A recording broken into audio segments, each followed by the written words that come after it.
Hi, this is Cece here. I'm going to try to make this quick. I'm going to do a video response to LessofSarah's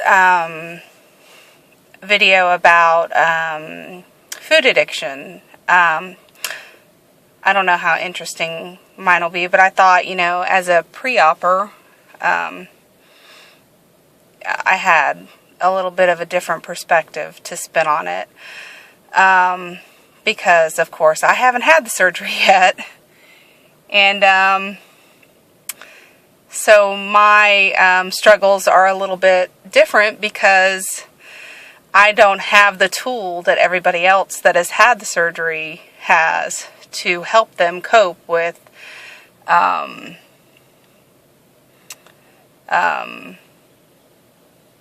battling their demons when it comes to food.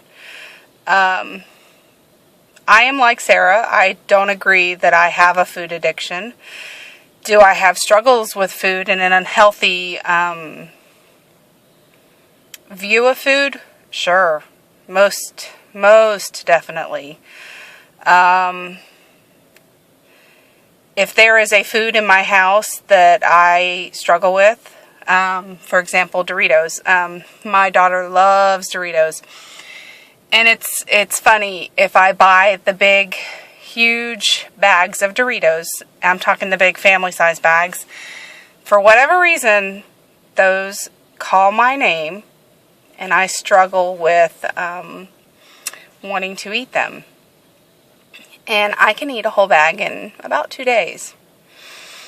I don't hide my love of them, and I don't hide my eating of them or my desire of them or anything like that, and I don't go out of my way to eat them. In fact, quite the opposite. I don't bring them in my house because I know that I like them so much, and I don't want to struggle with eating them, so I don't eat them.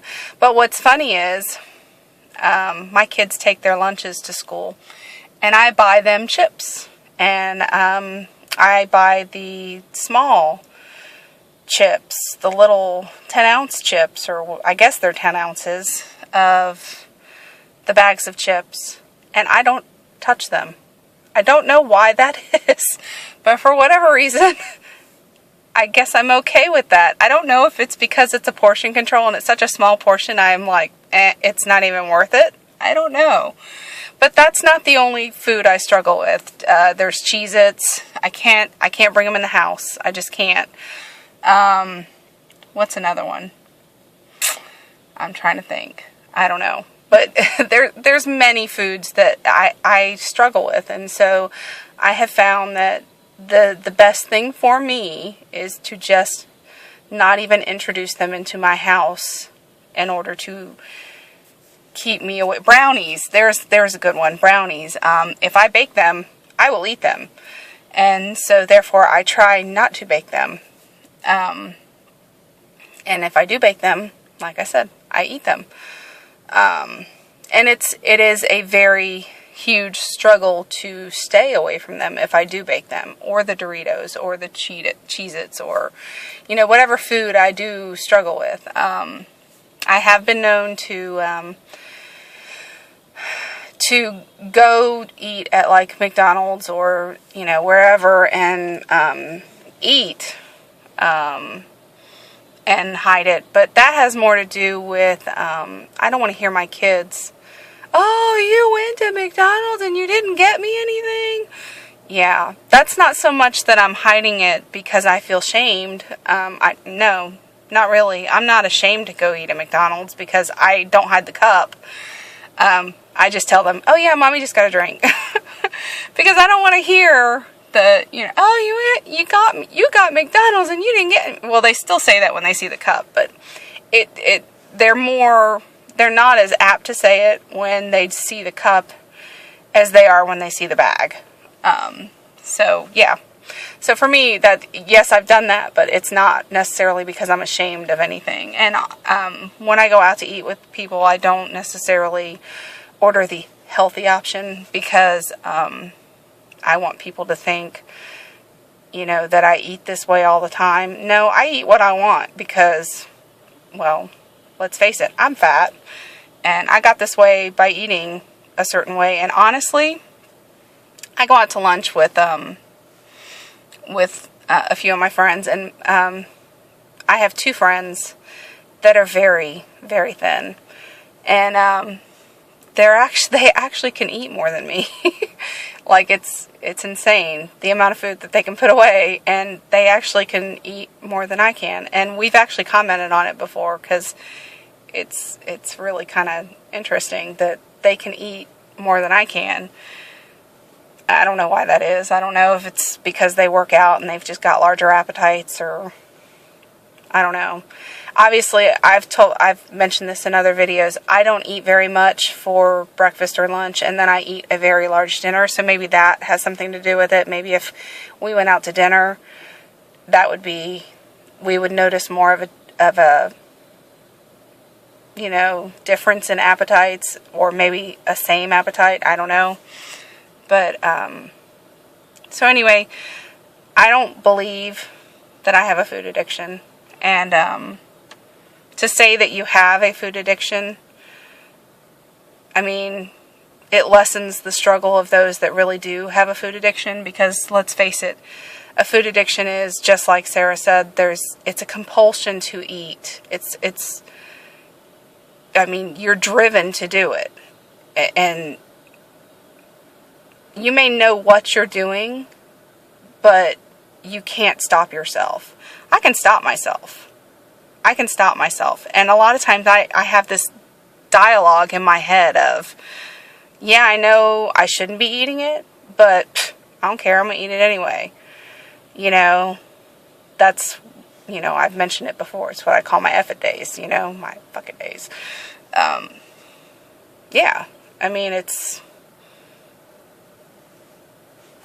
not necessarily healthy, but again, that's why it's called an unhealthy obsession with food, or an unhealthy relationship with food. Not because I have an addiction to food, but because I have an unhealthy relationship with it, and I just have a big appetite, you know, and I want what I want, and I want it when I want it, and, you know, there are days when the struggle's not as great, and I can say no to it, and there are days when I want what I want, and I eat it, and, you know, it is what it is. So, yeah, that's my perspective. As far as being pre-op and trying to diet for the surgery, doing the pre-op diet, I will say that as I have gone along in the pre-op diet, things have gotten a bit easier to say no to. What I mean by that is, in those first few days, and even a week or so, it was really hard to pass up on the carbs. Carbs is really hard for me. I would say that's another, I guess, again, I wouldn't call it an addiction, but I certainly have an unhealthy relationship with it. I like carbs a lot. And pasta, I guess that's a carb too. I like it. I like it a lot. And I want to eat it a lot. But I've noticed that since I have decided to say no to it, the first couple nights that I made, or just because it's the only time I really have a struggle with it, is at night when we make dinner and I make the rice or the pasta or the potatoes, which potatoes are a carbohydrate now, I'm sorry, it's not a carbohydrate, it's a starch. But anyway, I had a hard time saying no, and I didn't eat it with the meal, but afterwards I would take a nibble or two. And I did hide it, you know, because I didn't want anyone to know that I was being bad.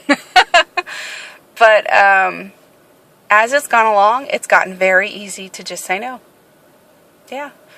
And I've also noticed that the cravings aren't near as great. Like, I can pass it up and it's really no big deal. And that is, to me, very surprising. So it seems to me that I think the cravings were fed by my eating it. And because I'm not eating it, I'm not craving it. Voila. Imagine that. So, yeah. And I'm seeing results on the scale. So, hey, that's a good thing. So, obviously I haven't lost the 10 pounds that the dietitian has asked for, but, 5 pounds. I'll take it. So, anyway. So that's my take on it. I don't know. Take it for what it's worth. I don't know. There are real struggles out there. There are real people who struggle with food addiction. I just don't think I'm one of them. And, I don't know. That's my take on it. So, talk to you later, okay? Bye, you too.